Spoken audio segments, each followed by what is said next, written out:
Next point हमारा है wrist का पॉइंट, यानी कि कलाई का पॉइंट। कलाई में दर्द हो गया है ना, कार्पल टनल सिंड्रोम है, या कई बार हमारी रिस्ट में पेन आता है, यानी कि रिस्ट मूवमेंट नहीं करती, जाम हो जाता है। बहुत सारे बच्चों को लिखते हुए ऐसा क्रैम्प्स आ जाते हैं, या राइटिंग क्रैम्प्स भी कई बार बोलते हैं हम उसको। तो उस समय पर यहां दर्द आता है, उसके लिए हम ये काम करते हैं जिसको हम रिस्ट पॉइंट बोलते हैं। आपकी जानकारी के लिए मैं बता दूं कि आपकी कलाई के अंदर 8 हड्डियां होती हैं। ये जो कलाई आपको दिखाई दे रही है ये 8 हड्डियों से बनी होती है, और ये 8 हड्डियां जैसे आपने देखा होगा एक मोती की माला है, जो 2 मोती हैं बराबर, एक मोती फिर एक मोती, एक मोती, एक मोती, एक मोती, एक मोती। तो ऐसे ही हमारी हड्डियां भी इस तरीके से गोल हमारी उसमें होती हैं, यानी कि 4 इधर हो गई और 4 इधर हो गई, तो 8 हड्डियों से ये हमारी है।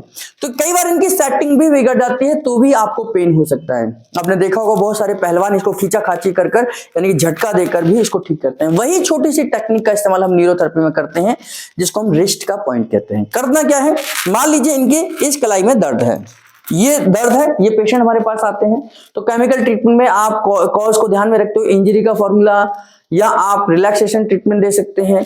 अब उसमें ट्रीटमेंट हम क्या करेंगे, इस तरीके से हमने हाथ को पकड़ना है, ग्रिपिंग करके इस तरीके से अंगूठे को हमने दोनों अंगूठे को सेंटर में यहां पर रखना है। अब यहां से हमने क्लॉकवाइज करना है हाथ को, इस तरीके से कलाई को पूरा। आप देखें इसमें कड़क कड़क की आवाज भी आती है, क्योंकि ये हड्डियों की मूवमेंट है ना। 4-5 बार आपने क्लॉकवाइज करना है, 4-5 बार आपने एंटी क्लॉकवाइज करना है। इससे आपकी हड्डियां जो इधर उधर हो गई हैं वो भी अपनी जगह पर वापस आ जाएंगी। तो 4-5 बार आपने क्लॉकवाइज किया, 4-5 बार एंटी क्लॉकवाइज किया, फिर 4-5 बार आपने ऊपर और नीचे, ऊपर और नीचे। पेशेंट से कहना है कि बिल्कुल हाथ ढीला छोड़ेगा, तभी इसकी मूवमेंट प्रॉपर तरीके से होगी ना। ये करा, और ये करने के साथ साथ जब 4-5 बार हो जाए तो लास्ट में एक जर्क देना है ना। लास्ट में ये 4-5 बार ऊपर करने के बाद, ऊपर नीचे करने के बाद, और हल्का सा जर्क देना है, जिससे इनकी हड्डियों की सेटिंग हो जाएगी।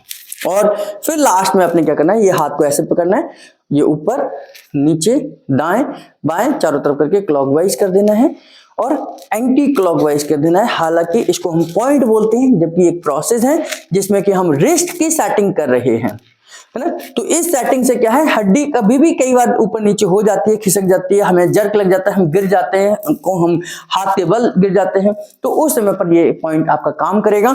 और इस तरीके से जर्क देने से आपकी हड्डियां अपने आप वापस सेटिंग हो जाती है। रिस्ट का ट्रीटमेंट है, रिस्ट के पेन के लिए देते हैं, और इस तरीके से एक फिजिकल मूवमेंट है जिससे कि आपकी आटो हड्डियों को हम सेट करते हैं। लेकिन प्रॉपर तरीके से जब हम जर्क दें तो आपका जर्क जो हो कलाई पर ही आना चाहिए। हम जर्क दें और ये कोहनी पर आ जाए तो इससे दर्द बढ़ सकता है। तो आपका जर्क जो है वो इधर तक ही रहे, ये भी ध्यान करना कि जर्क देने का कंडीशन क्या है कि आपने अपने पास से रखे और इस तरीके से जर्क देना है, तो केवल जर्क आपका यहां तक रहेगा, है ना। तो ये ध्यान करें। तो ये रिस्ट का पॉइंट आपकी कलाई के दर्द के लिए बहुत अच्छा है।